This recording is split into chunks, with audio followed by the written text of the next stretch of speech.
Hey, everybody, welcome to the Master Passive Income Show. My name is Dustin Heiner, and I'm here to help you learn how to get financial independence, quit that just overbroke, that JOB, that just overbroke job by investing in real estate so you never, ever have to work a job again. Today, I'm super pumped to bring on a friend of mine, a fantastic real estate investor who is continually helping more people and on top of building his own real estate investing. I would call it an empire personally, because as you get bigger and bigger, you feel like you have an empire, but at the same time, he also wrote a fantastic book recently about being a small but mighty investor. I personally love having my properties. I don't need to be, as wealthy as these, big, huge people that have thousands and thousands of units. What's great is I can take care of my family. I don't need to work a job, and I'm blessed to be able to travel the world just like my friend Chad here. So Chad Carson, thank you so much for being on the show. It is great to be here, Dustin. Thank you for having me, and always enjoy talking to you. So glad we get to do it on the show. Oh, totally. And one thing I really appreciate about you is you love, just like I do, to help other people. And with us in our own investing, now it's fantastic. We don't need to work. We're successfully unemployed, but we have extra time. And we could just keep plowing away at building our businesses. But I found, just like you, and I love your podcast, Real Estate Investing with Coach Carson.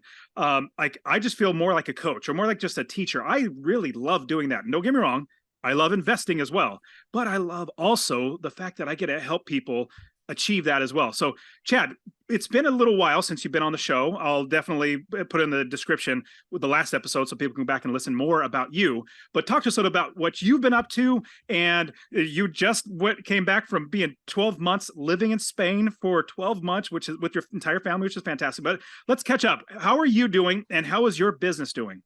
Yeah, well, thank you. Just as you mentioned, we just like 2 days ago moved back into our house in Clemson, South Carolina. So that's where our home base is, and that's where our rental properties are as well. But kind of our big thing, my wife is a Spanish teacher and an English teacher. And when we first met, like on our first date, 17 years ago, however long it's been, we were longer than that now, actually. We were talking about traveling and living abroad and eventually we have family doing that as well. So part of our real estate investing journey has been taking longer trips, not just like a vacation for a couple of weeks, but like actually living in a new place. So we just spent a year in Granada, Spain. So in southern Spain, and our kids went to school there, learned how to speak again. And we've done the same thing back in 2017 and 18. We lived 17 months in Ecuador, in Cuenca, Ecuador. And so those are kind of our why. That's what our family is all about. We really enjoy that, living in different cultures.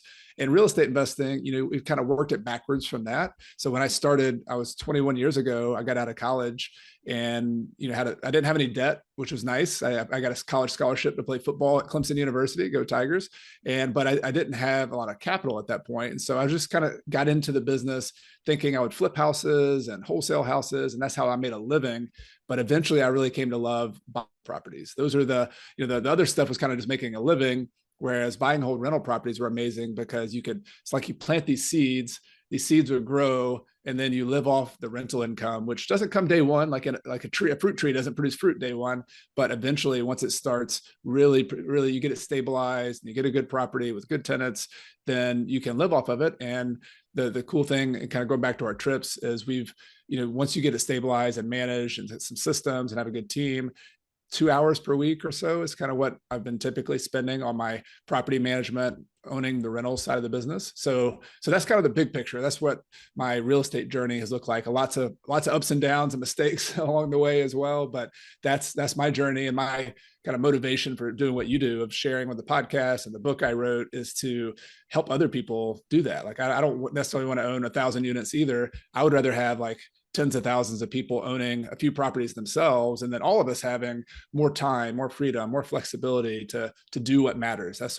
that's the theme of my show, my why, my motivation, and real estate's just a really amazing tool to help people do that.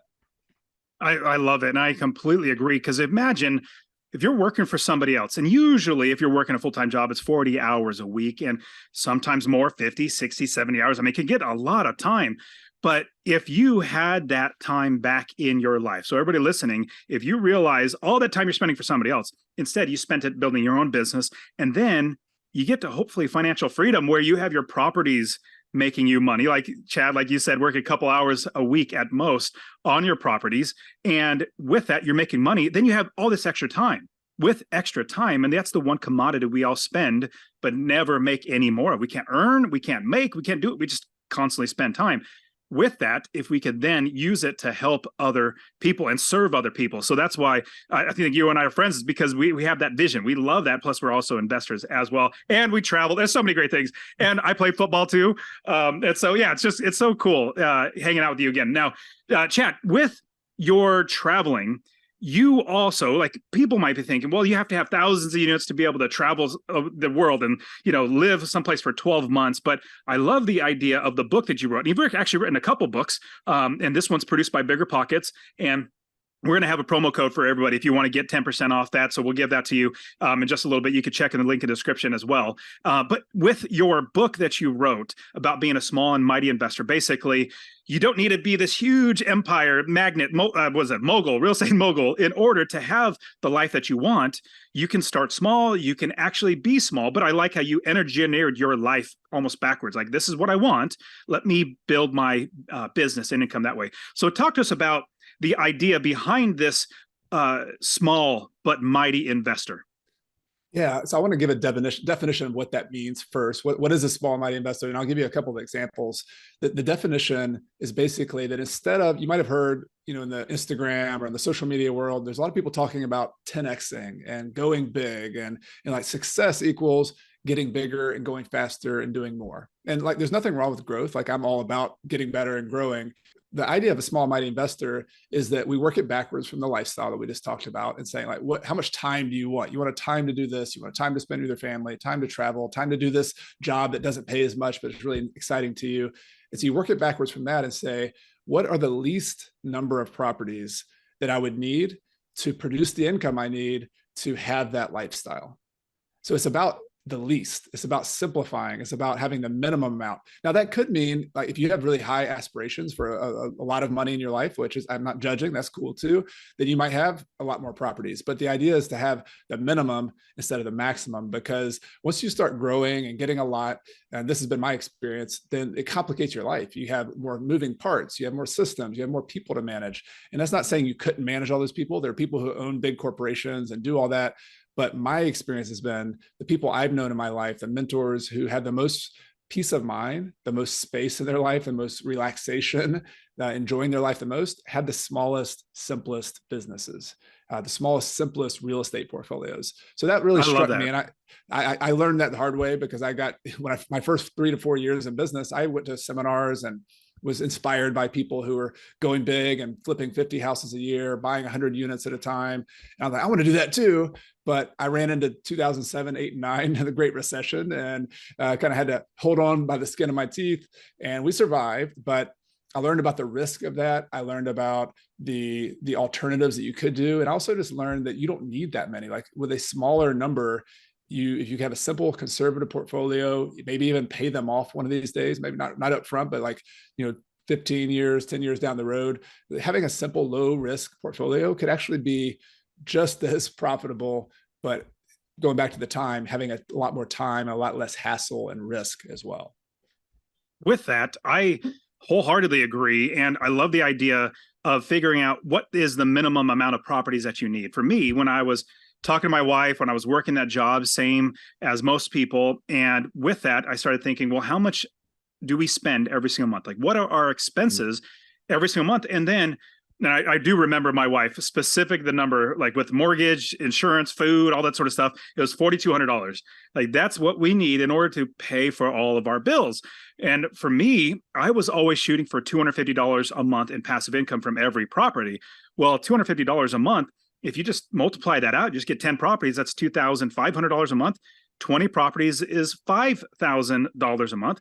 And I was like, oh my goodness, I only use 20 properties and then I don't have to work for somebody else. How amazing is that? And just getting that perspective. And we're going to touch on all this because there's so many other things that you said in there that's terrific. Like being able to pay off your mortgages. Most of my properties are paid off, which is amazing because that's just all passive income coming in. Okay. So Chad, if somebody wants to get let's say they already have 1 or 2 properties and they're a mom and pop type of property company, having a couple properties, but at the same time, they're knowing they want more freedom. They want to be able to go live for 12 months, or, a couple of years someplace else, or move wherever they want. How do they start by changing their mindset, or building a business, or making it so that it can be much more automatic, as opposed to being a mom and pop where they're doing everything in their business?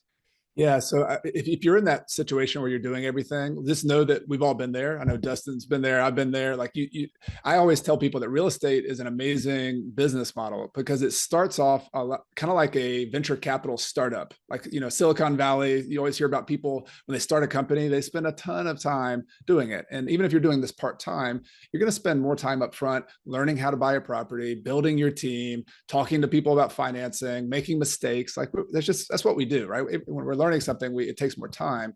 I think about it like a psychological down payment. Like you've got to put that down payment in. That's how you pay your dues along with your money. But the cool thing about real estate is it starts like a startup, but it ends like a passive blue chip stock. Like, so in the end, if you're smart about the properties you buy, if you're smart about the financing, then it can be much more passive. Now, it doesn't happen automatically. And so here are a couple tips that have been really helpful for me, or kind of things to think about. One is that the property you choose determines the type of tenant you get in your property. So the property you choose, I've owned properties that are the lowest priced properties that I don't fix up as well as I probably should. It's a really old property. And believe it or not, because I didn't put as much energy and money into that property, it attracted a tenant who didn't pay me on time, or who moved more often, or whatever the case might be. I've owned other properties that were, I upgraded the location a little bit, or I upgraded the property itself, even in a lower price location. I actually fixed the property up nicely, like I should have. And believe it or not, I attracted better tenants because I gave more. I served my tenant better. And so if you want to get tenants who stay a long time, who pay on time, who are more responsible, then my belief is that first and foremost, you got to take responsibility as a landlord to buy the properties, to treat them well, to invest in those properties, not shortchange them. And then you'll attract tenants who will manage themselves for the most part. Like, yes, you have to fix a heating air if it goes out, or there's some responsibilities you have, but the tenants can do a lot of the day-to-day work. And if a tenant stays for 5 or 10 years, like they have in some of my houses, then that's a lot less maintenance, a lot less work that you have to do by having that long-term tenant. So that's like part one, is just thinking about the houses you buy. And over the years, I've had to sell off some of the properties that were not quite as good of long-term properties. And I call that like pruning the tree. Like if you're a gardener, you prune back the bad branches so that the good branches have room to grow and energy to grow. So that's been one thing we've done. The other thing is building systems and team around you. So I have property managers for 90% of the properties we have, and just being very careful and selective about who you choose to be a property manager. In my case, has been really helpful because I depend on them. I lean on them when I'm in Spain, having properties back in the US. Then they're the front lines. They're doing a lot of the work. Yes, they text me, "Hey, we have to spend $1,000 to fix this. Is that okay?" My answer is yes, or ask a question, whatever the case might be. But those team members are number one, and then having systems behind them. So whether it's a system, like a systems is basically a process, a checklist. So I have a lot of checklists. If I'm doing bookkeeping, here's the 10 steps I do. If I'm reconciling my bank account, here's the step I do. If I'm talking to my property manager, here's the things I check on with them every week. So it's like, airplane pilot has a checklist when they take off with an airplane. A doctor doing surgery has a checklist when they do surgery on your shoulder.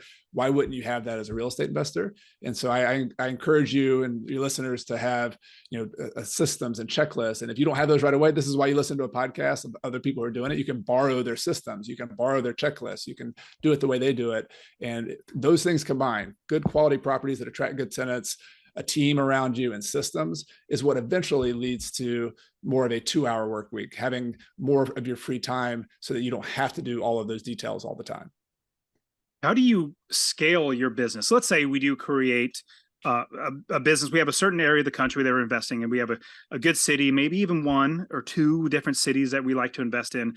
A lot of people always they're mostly concerned about financing.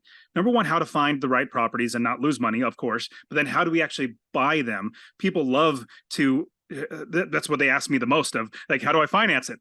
So how do you scale if you're really small but mighty, where you have, like, I needed 20 properties. Some people might need 15, some people might need 30, however it takes. But how do you make sure that you can finance these properties to scale them up?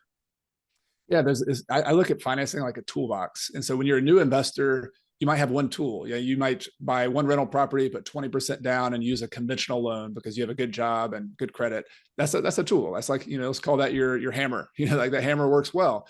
But then over time, if you want to expand and scale, you got to think about different tools in your toolbox, because sometimes the tool runs out, like you can't use that tool anymore. Maybe the conventional lender says you can't get any more loans for whatever reason, they cut you off. Or maybe you find out, like we're in 2023 right now, maybe the conventional interest rates are a lot higher than what I want to pay. And so some other tools that I've used in my toolbox, and these are, if this is the first time you've heard of these or used them, just put make a note to go back and study these more and learn more. But I've used things like private money.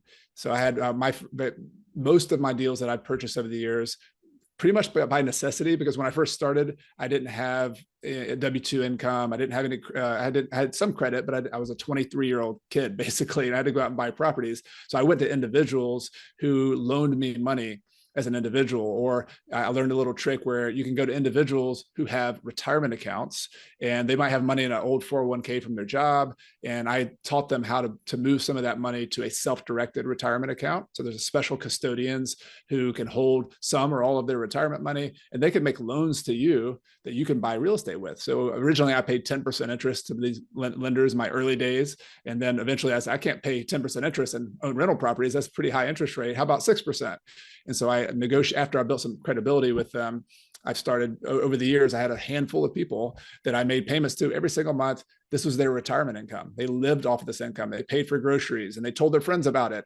And so that private money is an alternative tool. It's not, you can't step into the bank and say, hey, where's the private money? Like, you have to actually go meet people and network and talk to people. But man, it's an amazing tool. Once you get a couple of people who start loaning you the money, then you have that relationship with them, and you can partner with them. You can do private loans. There's lots of different kind of approaches you can take. But I would say those are kind of like the polar opposites. You have private money, very personal, one-on-one.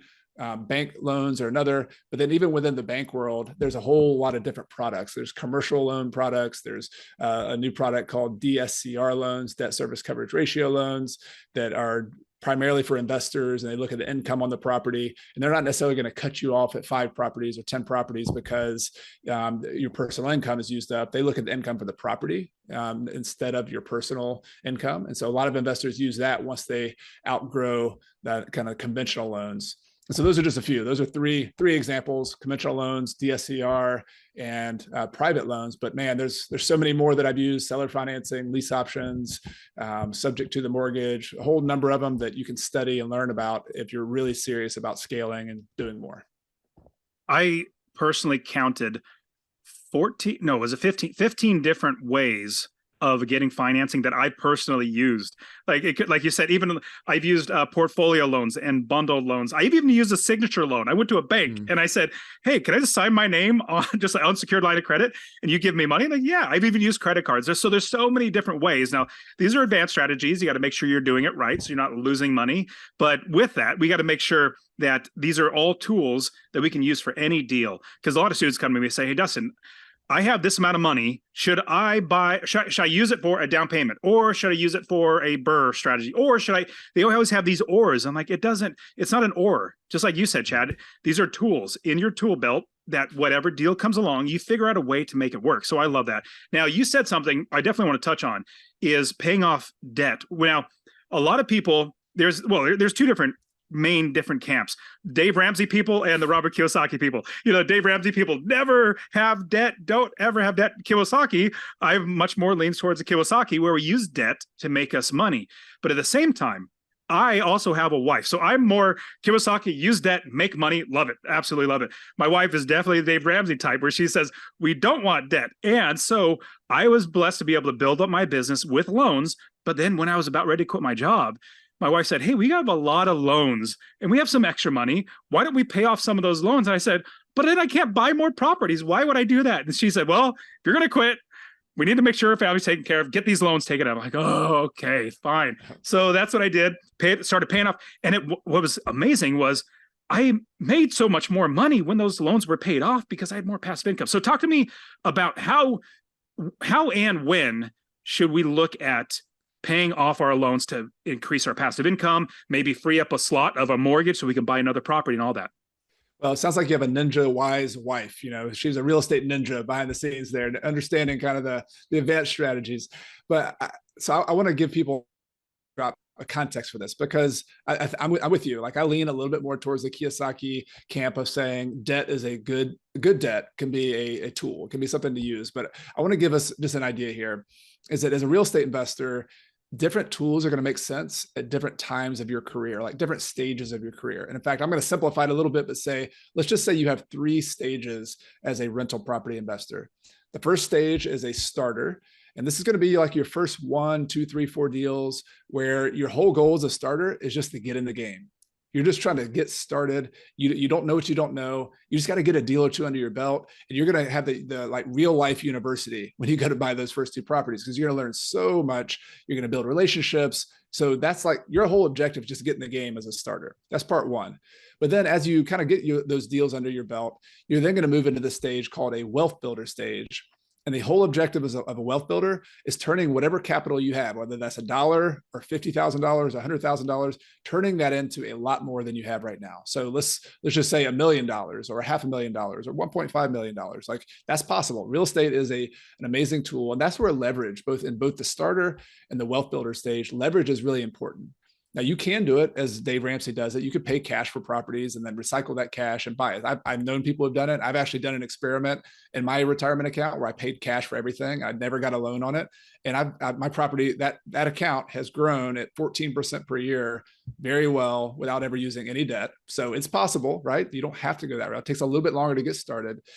But most people, and I think it's reasonable if you follow what Dustin teaches and a lot of the stuff I teach in the book about using smart financing, then it's gonna help you grow. It's gonna turn that $100,000 into $1 million in a much shorter period of time.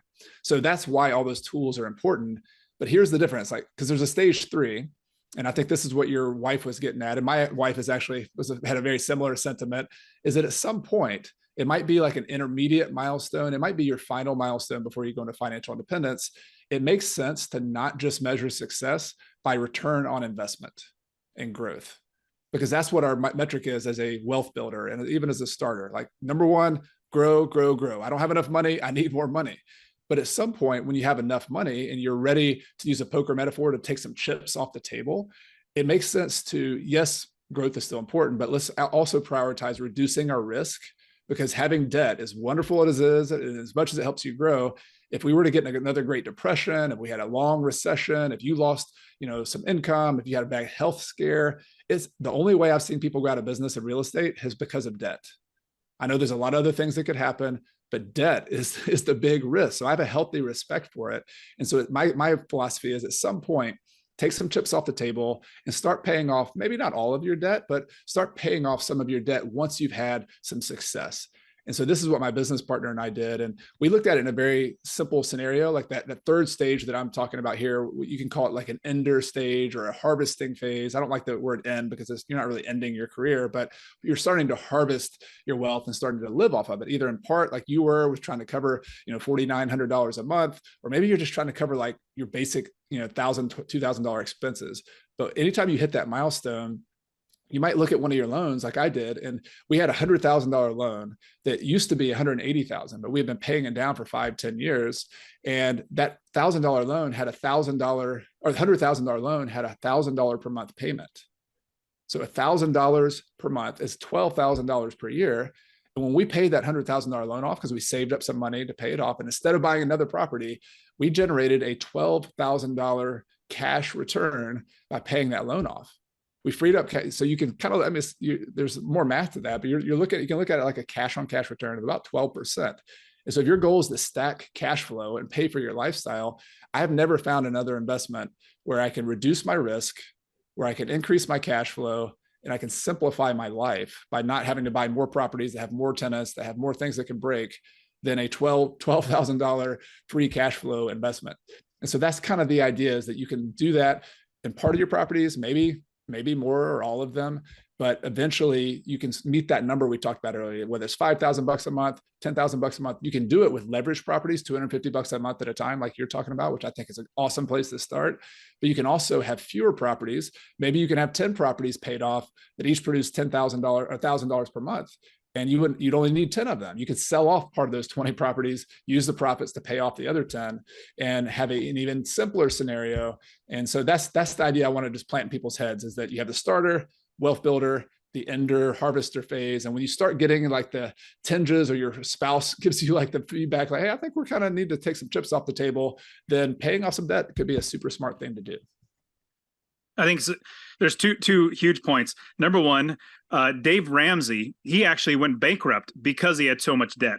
And that's why he, and then he started teaching people how to get out of debt and all that sort of stuff. But he did it wrong. He did it the wrong way. And so most people back in 2008, I wasn't investing for appreciation. In fact, all the gurus were saying, hey, it's 2006 when I first started investing. Oh, you're going to get appreciation. Just get like $20 or $50 a month in passive income. I was like, that's not enough money for me to eat off of. Like, I want to be able to quit my job. So that was a big one, was I did not go after appreciation and then get way over leveraged. I wanted cash flow. So I bought lower priced homes, but I love the other idea is like, when you're harvesting, when you're taking the chips off the table, people keep asking me, well, Dustin, how many properties are you buying now? Are you buying a lot? I'm like, not really. I love helping people. I buy a deal when it comes up, but it's not back when I only had, like, let's say 10 properties. I was buying as many as I could. Now I'm like, I'm pretty well set. I don't need a ton. I'll buy them when they come. But with that, there's one part that I love when you're talking about the small mindset, as opposed to like a big institutional company, like how we as small-minded investors, we take care of people more. In fact, I believe that everything in life is about people, not about anything else. In fact, real estate is not about properties, it's about people. Business is not about a product, it's about people. Life isn't about experiences, it's about the people that you're with. And so what I love is that us as small investors, small but mighty investors, say 30, 40, 50 properties, maybe more or less whatever's big or small and tight for you, to where you are feeling very financially secure, you're stable and all that sort of stuff. But we can take care of the people that are in our properties much better than these big institutions. That's why I love helping as many people as I can to invest in real estate, because we can help everybody out, not just us to have financial independence, which is great, but also the people that we're borrowing money from, like our private money lenders, we're giving them a good return on their money. But at the same time, even the people living in our properties, having good properties that people, I wouldn't say they're like, oh, this is the best house ever, but no, they're great properties that are taken care of, and rents are pretty adequate. I like to personally keep it just a little lower because I love them to stay. I don't want them to leave. I want them to stay for 20 years. But talk to me about the mindset about a small investor that small but mighty is more focused on how we can care for more people. Yeah, when I first got into this business, probably like a lot of people, it was more about, hey, I want to build wealth, I want to make money, and like, there's nothing wrong with that. Like I like that, but I think one of the beautiful compensations in life, I think Emerson or somebody said this, is that if you make your mission helping other people and serving other people, you can't help but be helped and served yourself. Like it's just this circle. It's just a natural flow of whatever you want to call it in the universe. And so I got into real estate wanting to make money. But first and foremost, I learned, like I talked about earlier, if you buy a quality property, you fix it up well, you treat your tenants well, that's going to come back to you. Like you treat them well, they treat you well. And I get kind of fired up when people, a lot of the Twitter universe and the social media is all about landlord versus tenant. And I'm sure there's extremes there. There's landlords who treat their tenants really poorly. There's tenants who treat their landlords really poorly. But even during COVID, my experience was we had one tenant who stopped paying during COVID, during all that. One tenant. And at the same time, I was reading. Same here. I read all these Wall Street Journal headlines and about, 50% of tenants aren't paying. And I'm like, really? Like maybe I'm in a bubble here. I don't know what's going on. With that, also, you and I know a lot of other investors too. I just want to quickly touch on that because remember your point. Please. Hopefully you're not going to lose your point. No, you're good. I didn't have anybody. One person said, well, my boss is talking about possible layoffs, but I didn't have any of all my properties. All the students that I have, nobody had any issues. All the other investors I know, maybe one or two people had problems with tenants. But with that, we were able to take care of them as well. But that was an interesting thing that I absolutely was like, everybody's telling me that 50% of the people aren't going to be paying the rent. I didn't see that. But what are your thoughts with that? And then how we can take care of the ones that do have problems? Yeah, I mean, to me, that confirmed a lot of my trust in humanity. Like, yes, there's some bad apples out there, but people were getting stimulus and people were losing their jobs. Yes, that happened, but people want a place to live. Like, people respected the fact that they had a place to live and they didn't want to mess that up. Like, that's the case with most people. And so I want to confirm that, because your whole original question was about how do you serve people, but also how do you, like, as small and mighty investors, what's the role we play? And so when I started buying properties, I'm trying to produce cash flow, I'm building wealth, but I also started getting involved in my community. I live in some people invest long distance. I actually live in the community where I invest. And so I bump into my tenants in the grocery store. I see them locally. I also started paying attention to what's happening with my city council and what's going on. So I started volunteering in my community because I care about what's going on. And I started volunteering. In fact, I went to some meetings where we were trying to do the 20-year plan for the city. And I learned about some things going on. For example, our little small town, it's an old, it was built in the 1940s. It probably had 1,000 people in the town. It's a university town, Clemson, South Carolina, but it's all built around automobiles. And so here we are, like a little small town. Why can't I push my kid in a stroller to the park without getting run over by a car? Like, there's nowhere sidewalks or crosswalks. And so I started getting involved in that question, like, how come we can't fix that? And we started a nonprofit to build a network of walking and biking trails in our community. And so that's just one example. Like, that was important to me. That was something that I noticed because I was just volunteering and studying it. And, that was 2014, 15. We're in 2023. We've raised $3 or $4 million to build new trails in town. Our city council's all on board. That's a specific example, but I found that to be a consistent theme with tons of small and mighty investors I know, because they care about their community. Like, they care about what's going on. I've rarely heard that kind of thing from a Wall Street institutional investor who owns 10,000 units. The tenants are just a number on the paper. The town is just a name on a piece of paper on a spreadsheet. It's a totally different approach. And so if you're, we're probably, most of you are small and mighty investors listening to this. I just want to confirm that as a probably, it could seem like an auxiliary benefit, but it could become the main benefit of you investing in real estate, because you could connect with the people in your houses. You can connect with the town where you're investing. And it's become the most fulfilling, satisfying part about being a real estate investor for me, is that human, real connection with people, with a community. And it's one of the most satisfying things that you can imagine, is that virtuous circle of helping one another. And I like small towns. Like, I invest in a small town, and I found small investors often go to the big cities, but then they go to the suburbs. I call them like little satellite cities. And you find, like, I grew up in Noonan, Georgia. So Atlanta's the sun. Noonan, Georgia is 30 miles outside of Atlanta. It's got its own little gravity. It's got its own little town center. And if you find little towns like Noonan, Georgia, Clemson, South Carolina, they are near big cities with big economic hubs, but they have their own little quality of life, their own little walkable communities. Those are the places I found to be the best investing locations. And you can make a living as a small and mighty investor without competing with all the big institutional investors. Chad, is there any other main points in the book? Because everybody, you definitely need to get the book to really learn how to become a small and mighty investor. But is there any other main points that we might have missed that we really need to catch on to? Yeah, so we've talked about financing. We've talked about the philosophy of a small mighty investor. But I would just say that this is a long journey. Like, even if it's a 5-year journey, you can get to financial independence, financial freedom a lot faster than you think. Like, some people work 50 years at a job and don't have much to show for it. As a small and mighty investor, you can work for 5, 15 years and build an incredible, legacy. You can have this life that you didn't think you could have, but it's going to take some grinding along the way. So I don't want to sugarcoat every bit of it, but the grind can be one property at a time. It doesn't have to be like you're lighting the world on fire, you're going to just move forward. And in the book, I call this kind of the tortoise mentality. This is Aesop's old fable that the tortoise and the hare were racing, and it seems like the hare is winning because the hare seems faster, because they put 10 or 20 or 100 properties on Instagram that they bought yesterday. And that just seems so amazing. I feel so bad. I'm just bought one property this year, and those people bought 100. Well, that's the hare. You're the tortoise. But guess what? Like, the tortoise is still winning the race in 2023, because you don't know what's going on with those 100 properties. They might own like 5% of those properties. They might be leveraged up to the hilt. That might be a syndication, and that whole thing falls apart. Like, who knows what's going on? The point is, don't worry about that.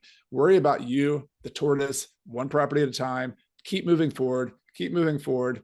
And believe it or not, tortoises can move pretty fast. They keep moving forward over and over again. And that progress compounds and compounds and compounds. And you will wake up 5-10 years from now and have an amazing amount of progress that you can really be proud of, and that you can cash in on. You can live the life and have that time that we talked about, all portfolio of properties. I love how you said it compounds too. Like you buy that one property 1 year, that helps you buy the second property, number two, year number two. Then that's maybe you buy two properties year number three, then maybe you buy another two more in year four, maybe you buy 3 and 5, and you keep moving because it helps you to buy more properties. And so, yeah, I love the idea of being the tortoise. It took me, I think, 7 years, maybe 8 years to eventually where I was like, okay, I feel like I have enough. But with that, this is one of the greatest things about owning your own business and your own properties. Like if you have a syndication where you're investing in somebody else's properties and they cash you out in 3 to 5 years, well, you do not have this for the longevity of your life, and you cannot pass this on to your kids. I can and will literally give these properties to my kids. They're making me plenty of money. Why would I sell them when they keep making me money? I could just give them to my kids. Unless I want to sell them, I would move it up to another property. Or what I would rather do, refinance, pull that cash out, buy another property if I wanted to.